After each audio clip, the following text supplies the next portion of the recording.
Have you ever tried to picture an ideal world, one without war, poverty, or crime? If so, you're not alone. Plato imagined an enlightened republic ruled by philosopher kings. Many religions promise bliss in the afterlife. And throughout history, various groups have tried to build paradise on earth. Thomas More's 1516 book, Utopia, gave this concept a name, Greek for no place. Though the name suggested impossibility, modern scientific and political progress raised hopes of these dreams finally becoming reality. But time and time again, they instead turned into nightmares of war, famine, and oppression. And as artists began to question utopian thinking, the genre of dystopia, the not good place, was born. One of the earliest dystopian works is Jonathan Swift's Gulliver's Travels. Throughout his journey, Gulliver encounters fictional societies, some of which at first seem impressive, but turn out to be seriously flawed. On the flying island of Laputa, scientists and social planners pursue extravagant and useless schemes while neglecting the practical needs of the people below. And the Huina, in perfectly logical harmony, have no tolerance for the imperfections of actual human beings. With his novels, Swift established a blueprint for dystopia, imagining a world where certain trends in contemporary society are taken to extremes, exposing their underlying flaws. And the next few centuries would provide plenty of material. Industrial technology that promised to free laborers imprisoned them in slums and factories instead, while tycoons grew richer than kings. By the late 1800s, many feared where such conditions might lead.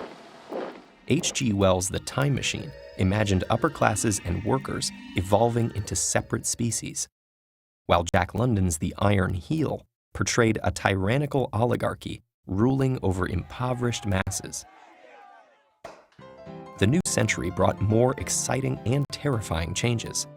Medical advances made it possible to transcend biological limits, while mass media allowed instant communication between leaders and the public.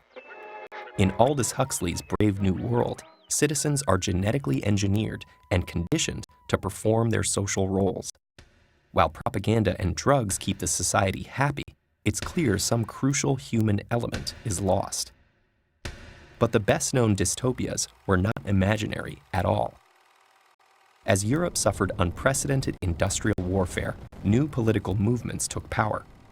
Some promised to erase all social distinctions, while others sought to unite people around a mythical heritage. The results were real-world dystopias, where life passed under the watchful eye of the state, and death came with ruthless efficiency to any who didn't belong. Many writers of the time didn't just observe these horrors, but lived through them.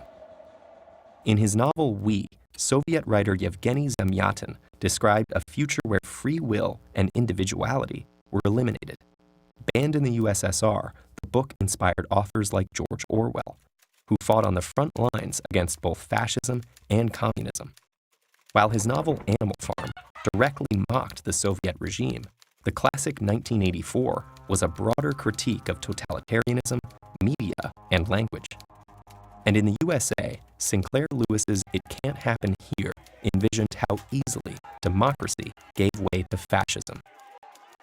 In the decades after World War II, writers wondered what new technologies like atomic energy, artificial intelligence, and space travel meant for humanity's future.